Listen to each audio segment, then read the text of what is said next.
আল্লাহকে নিয়ে কথা হবে, আমার রসুলকে নিয়ে অবমাননা হবে। আমি আল্লাহর জমিনে থাকবো আল্লাহর বন্ধা হিসাবে, আর আমার আল্লাহকে নিয়ে কটূক্তি হবে, আর আমি থাকবো বাউল দিকে আল্লাহকে নিয়ে কটূক্তি হবে। তা একসঙ্গে হতে পারে না। আমরা বাউলদের দৃষ্টান্ত শাস্তি একটাই বুঝি, কি কি কি কার ফাঁসি, কার ফাঁসি, আওয়াজ দিয়ে বলি কার ফাঁসি? ফাঁসি ফাঁসি ফাঁসি চাই, ফাঁসি ফাঁসি ফাঁসি চাই, ফাঁসি ফাঁসি ফাঁসি চাই।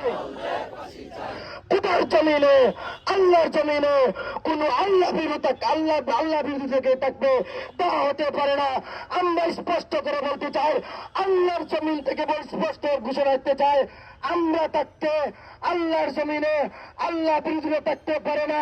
হে বাউলদের উত্তরসূরিরা, স্পষ্ট করে বলতে চাই, আল্লাহর বিরোধিতা করে কেউ সরকারে যেতে পারবে না। আমরা প্রতিহত করবো ইনশাল্লাহ। নাসরুম মিনাল্লাহি ওয়া ফাতহুন কারীম ওয়া বাশশিরিল মুমিনিন।